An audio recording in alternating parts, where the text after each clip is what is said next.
in 3.5 hours. So they got me stitches up, 8 stitches on my head. I can go through this interview barefooted as well.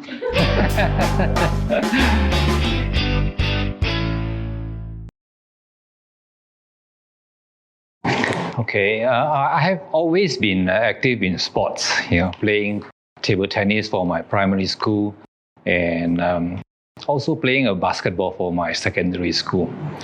But I didn't start running until late in my when I was 19 years old. Yeah.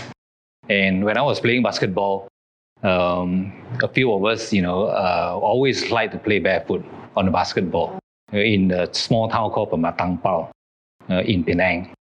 So we've been playing basketball like that for many years, just without shoes. We would just go to the basketball court, and just take off our sandals, or slippers, and then we'll just play for hours like that. And then in 1980, our small town organized a first ever cross-country race. So of course they will recruit people like us. Who else? In those years, not many people are really running. I mean, jogging is not really a recreational sport. So they recruited us, all these active basketball players, to run in that race. And so we ran in that race. And before I decided to run barefoot, I was inspired by a guy. He's probably 1 or 2 years younger than me, but he is a guy who always run past our town, past our coffee shop, and past our basketball court. We would always look at him running barefoot. Yeah, he was, bald, and then he always run. So he became the talk of the town. Everyone in the coffee shop would always talk about him. We would also talk about him, but we were playing basketball but not running. So in that first ever race, cross-country race, so he joined as well, the race. So, okay, we were inspired, and then we were, 2 of us, and then from the basketball team, we also ran barefoot. It turned out that, I came in 4th. And of course, my idol, my barefoot idol, he was the champion. Our association in that small town formed a cross-country team. And with 4 runners. So luckily I became one of them. So for the years in 1980 and 1981, I ran barefoot, I trained barefoot. I represented my town in the various races in Seberang Perai and in Penang, running barefoot. So that's how it started. So, if I have to wear something during some of the cross-country races where it was difficult to run barefoot, I would wear my basketball boots. I ran in my cross-country race for Jitsin High School, and I came in something like a top 10 in my basketball boots. But normally I would train barefoot totally. That's how it started. It has never occurred to us in those years, in the late 70s or early 80s, that you must wear something professional, because I think running shoes, jogging shoe was still, I think, in its infancy, being launched, as a kind of a professional running shoes. But before that, we run in anything, And of course, then I went to New Zealand, and I stopped barefoot running for many years because it was just too cold in New Zealand. And then I came back. I still continued to wear shoes in KL, and then I went to China and continued to wear shoes until 2009. When I came back to KL and met somebody. He's late already. He has passed away.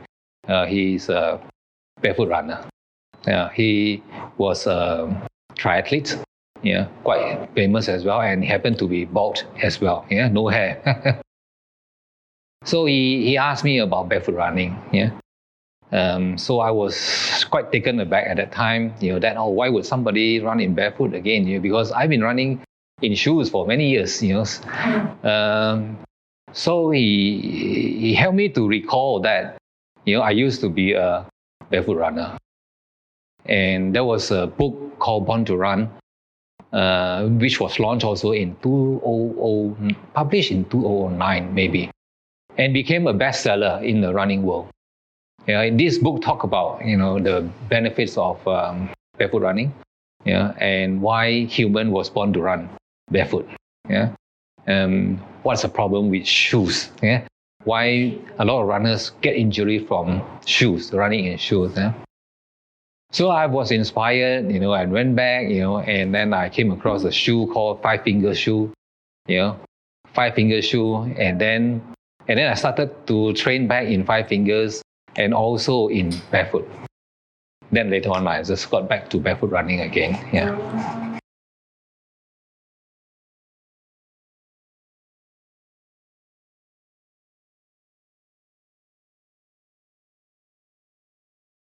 There's a lot of theories behind this, because people always say the running shoe, because it has cushion, so it will be able to absorb the shock, but precisely because of this cushion, you know that you will be landing heavier than normal.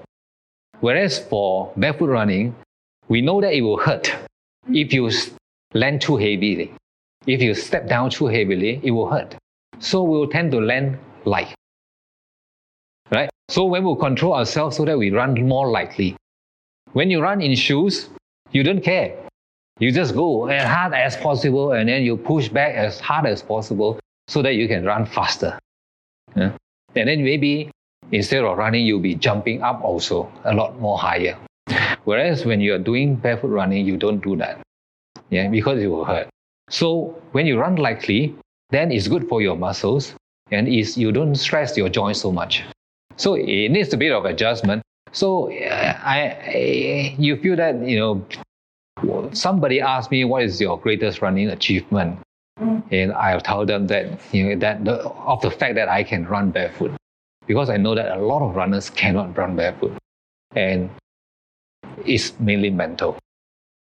How you can overcome that mental barrier to say, hey, I know it will hurt initially, but I'm going to go through an initial period of conditioning, conditioning my feet, to the rough surfaces of the road or the ground, and over time, I will get comfortable with it, then it will be okay. Then I will be able to run barefoot.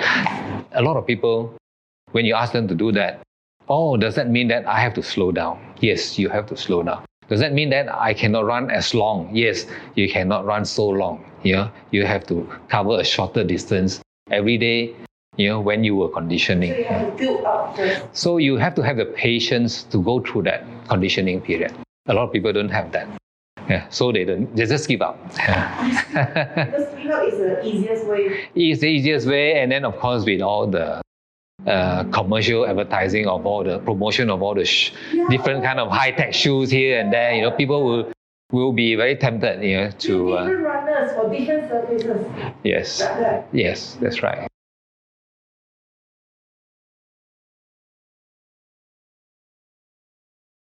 Yeah, I talk about the overall impression first. That Malaysia, Peninsular Malaysia is, to most people, is not a big country, big place. You can cover it. It's only 2,234 if you sort of like drive or run around it.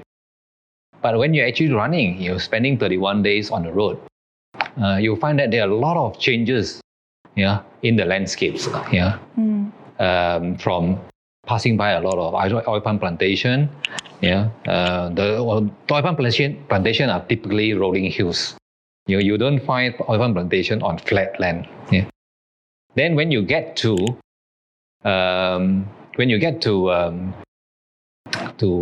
states like Kedah, then it's all paddy field, pancake flat. And it also gets very hot. You'll find, oh, gee, this middle part of Peninsular Malaysia is not so hot. The northern part of Malaysia is very hot. In fact, we came to a hottest place in Malaysia, Chuping. It's 40.7 degrees Celsius. It was really, really hot and it was very exposed. I've never been to that part of Malaysia. It was the first time. So it is kind of like is it really like cuti Malaysia? You're really like touring around Malaysia. You see different things. And before this run started, I never imagined that I would come across such a different kind of a landscape, different kind of a climate or weather. And then when you reach the East Coast, then it's monsoon period. It was December. So we were anticipating heavy rain and all that thing. Indeed, we got 4 days of rain. Some days were heavier. But we managed to run through those 4 days of rain, heavy rains as well. We even put off the raincoat. Instead, we just ran in our t-shirt. We had our raincoat, but we didn't like it. After a while, we just ran in that in heavy rain. So it changes, throughout that, the whole journey. So that gave me the impression that, Malaysia, Peninsular Malaysia is still very diverse and rich, in different kind of landscape. So one day, when we were not running, we would drive around Malaysia and then take our time to appreciate the beauty, of our nature. So that's one impression. And the other thing is, of course, everyone was excited, seeing the elephant, in Royal Belum, the national park. We sighted the 2 elephants. So everyone was very excited. We posted the pictures on Facebook, and all our running community on Facebook were very excited, and I think there was a second sighting as well, where we saw the elephant, we took video of the elephant. Wow. So it was one of the highlights. The other unforgettable moment, is the fact that I personally met an accident. I was hit by a motorbike. From the back, and that was after I left Dungun. Starting from Dungun, running to Kemaman. And it was about 7 o'clock in the morning, and it was still dark at that time.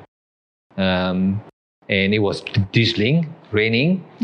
Throughout the morning, we started at 5. And then all of a sudden, when I was running on the left side of the road, and it was a very wide shoulder, then I just felt a bang, and I was just hit all of a sudden, from the back on this part, by a motorbike. I didn't know what it was. And then when I looked down, I was covered with blood. And then I touched my head, I could see blood. Then I realized that I was hit by something. Then I can vaguely see somebody, a young Malay, with his motorbike, lying on the side of the road. And he was struggling to get up. Then I realized that, okay, every part of my body was okay. I was only bleeding, that's all. But I was conscious, my hands, legs, everything else are fine. So I walked over there and then scolded him, hey, you couldn't see me. I had my reflective vest on, and I was wearing the blinking light. Why couldn't you see me? And then he said, in Malay, that it was raining, his helmet, the visor was covered with water and all that thing. He couldn't see clearly. So that's why he hit me. But I didn't have time to argue with him, who is right, who is wrong. So I called my wife, and told her that, I've got an accident, and I asked her to get an ambulance over, to pick me up. So our own ambulance, we have an ambulance following us, throughout the whole journey. So our own ambulance took a while to come to fetch me to the hospital in Dungun. So I was there in the hospital for 3.5 hours. It's the first time, actually, I got a treatment in general hospital. And I felt that they were quite professional. They know what they were doing and quite friendly. And in 3.5 hours, so they got me stitches out, 8 stitches on my head. So I got a wound, with a Y shape, on here. So they stitches my head up and I felt fine. So I decided to continue. So 3.5 hours later, then I went back to the place where I had the accident. I continued from there. And I didn't feel any pain on my head. And at that time, it was bright already, of course, almost like 11 o'clock. So, and I dare not run. So I just continued to walk powerfully. And I could walk faster and faster and faster. One of the other runners, he volunteered to accompany me just to make sure that I'm safe. Yeah. But later on, he himself had some injury. Yeah. He couldn't keep up with my speed. Yeah. So I was walking so much faster that it surprised him. And towards the end of the day, I was able to cover 60 kilometers. Yeah. Towards the end, I was in fact running. I felt so good that I was running. I said, okay, let's make it 60 then today, after my accident. Yeah. So I did that. Yeah. Wow. To have met this accident and to be able to continue, not only for that day, but also for the rest. It happened on the 19th day 19. Yeah? And for the rest of the whole 31 days, and became 3 out of the 9 runners who completed the whole journey. The other 6 did not complete fully. Oh, I see. They didn't cover the whole distance. Yeah? So to be able to do that, quite amazing. Wow, it is really amazing. Quite extremely lucky. Extremely lucky that the injury, I was not badly injured. Yeah. And you still consider yourself is not badly injured. You got 8 stitches. Oh. Well, you worry about the possible concussion. Yeah. But I was able to move, freely, with no pain. Even with my head, after the 8 stitches, I didn't feel the pain. So to be able to sort of like continue pain-free, and complete the whole distance is just amazing. It's a miracle. I feel so lucky. Wow. Yeah.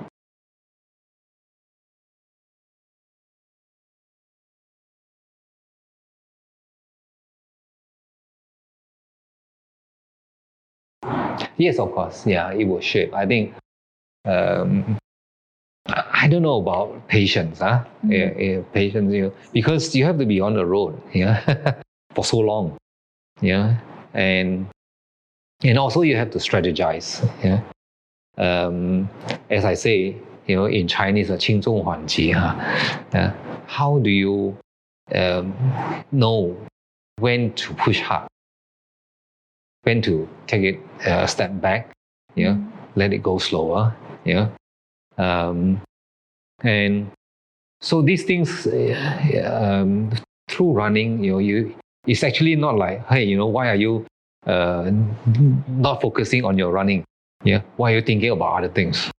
But in actual running, we think a lot about other things.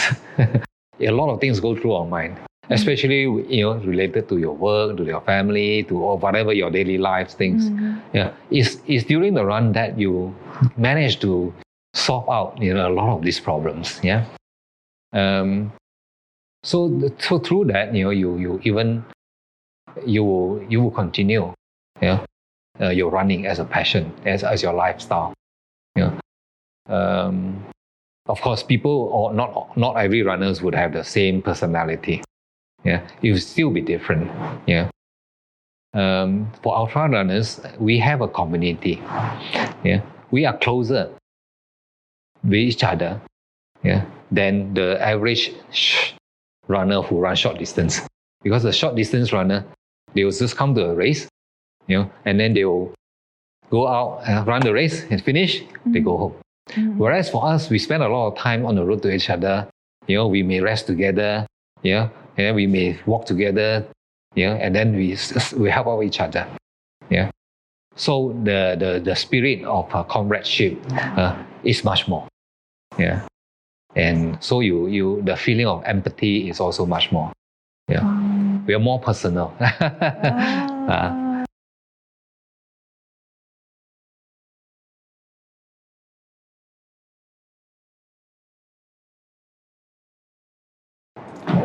My advice is take it one step at a time.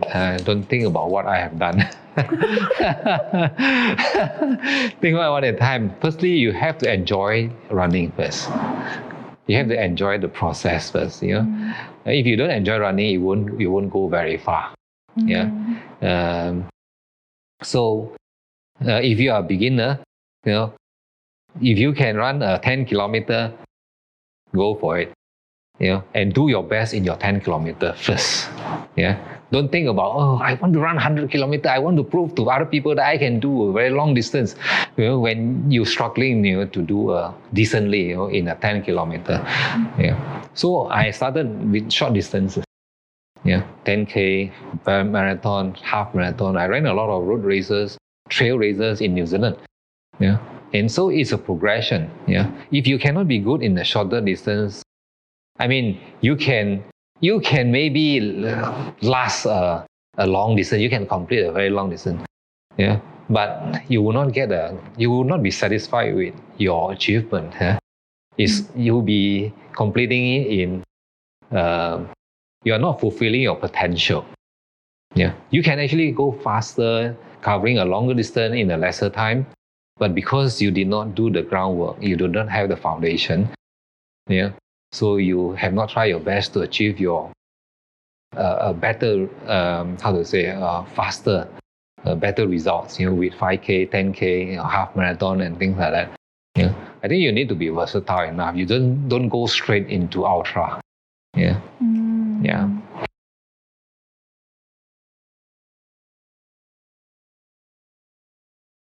And how long it takes for you to, complete this book? Very interesting book.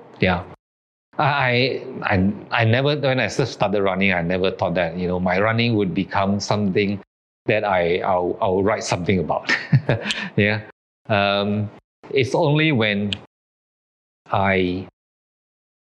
even when I was in Chile, for going over to Antarctica to run the Antarctica Ice Marathon, I didn't have the idea that I would write a book, although I have run Great Wall, North Pole already, and also Everest. But it's only after I finished running Antarctica and I posted my races, my photos on a Chinese forum called Tianya, that some of the followers are starting to suggest that, I should write a book. And then in the subsequent years, I ran in places like South Africa, and also South America in Ecuador. After running all that, I became the 29th member of the Grand Slam Club. Grand Slam Club, the members, you must have completed marathon on 7 continents and North Pole. Then you are eligible to be admitted as a member. And then after that, I ran. That was 2008 when I was admitted to the Grand Slam Club. And then in 2009, I ran the Amazon jungle. So that's when people started to say, you should write a book, and all that thing. But at that time, I didn't feel complete. I thought I was just starting out. I was still new to a lot of ultra challenges. And I was busy running races. So I didn't have the time to sit down, and I was holding a job as well, as a CFO in China. So I just didn't have the time, And throughout the late 2010 and until 2014, I was so busy running in different kind of famous ultra races in the world, and also training, that I know that I would write a book sometime later on, but not when I was still not done yet, Then it was only until I completed maybe TDG, maybe Trans-Pyrenean, the 900 kilometer, mountain race, in France, that I felt that, okay, what else is left, to challenge, and by that time, I have already done some Ironman 2, and I have set up the Malaysian Ultrarunner Association. I was a founding president. I was president for 5 years. So by 2019, I say, okay, maybe it's time to write a book. Oh. Yeah. And at that time, I have a friend, Alex Gore, who he himself has published a book. In fact, 2 books. So I was inspired and said, okay, that I should start writing. But I have always been writing race reports. Yeah, and posted them on Facebook over the years. And many people like to read my race reports. A lot of them get inspired. Again, a lot of them ask me to publish a book, to write a book, and all that. Yeah, so I'm used to writing. Yeah, but my race reports are normally just in Chinese we call 一气呵成. I start writing it on that, and then I finish it and then post it. I didn't even bother to go back and check spelling, check grammar, and all that thing, because I just want to get it out of my chest. But even that, people often tell me that, oh, your race reports are often very well written, and all that thing, And I got a reputation for that. I mean, even for runners who in other countries, they like to write my report. Yeah, even like Matsale, I think a Canadian. Yeah, when he mentioned, okay, in Southeast Asia, who are the people who are runners who often write race report, and things like that, I'm one of the few. Yeah. So, but I really love to take my time to craft my report, and to write it differently, instead of like 流水账 like that. Because when you write race report, a lot of times you cannot draw in a lot, due to the limited of time. You can't draw in a lot of things into that one race report. Yeah. So I started that before the pandemic, and then I came to Canyon and say, okay, but it was really a very raw kind of things. Yeah. And then the pandemic happened. I continued to write. And then it happened, then I really have the time to craft the thing, to say, okay, how do I tell the story? Yeah, I have to relate it to my past, my childhood, and I have to pick and choose certain dramatic elements, from my race experience, and tell the story in such a way that people can relate. Yeah. And that's a joy. That's a joy to go through that process. Was it tough for you? Surely you have a lot of experience. You cannot include them all together in one book. Yes. So you have to really pick. Yes. In fact, one of my the contributor of the foreword, Jerry Chua, she, after reading it, she wrote the whole thing.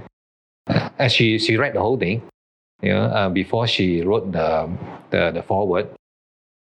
And then she said, there are still so many untold stories.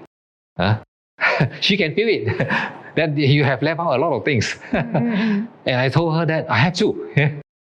Because, for example, one of the things that I like to write more about is my first ever triathlon, which is a full Ironman.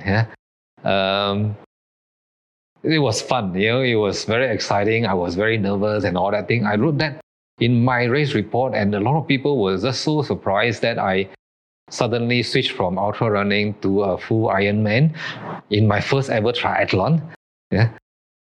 So they were very inspired, and I wrote a very good race report. I would like to include that in that book. But then, you have to decide, how many chapters you want to write on triathlon, Ironman. And I wanted to write more on my, the comeback, the revenge, after my bicycle accident in Cairns in Australia. I want to write about that because I had a surgery, on my head, because of that. So you have to choose. So I can include only a little bit of the Langkawi thing, in there. So depends on how the first book goes. So most likely we can expect. So if the response is good, then I will say, okay, I'll pick up some. There's still, I personally like some of the story. For example, Sakura Michi to be more in there. The Langkawi one to be more in there, and Thank you so much. Thank you.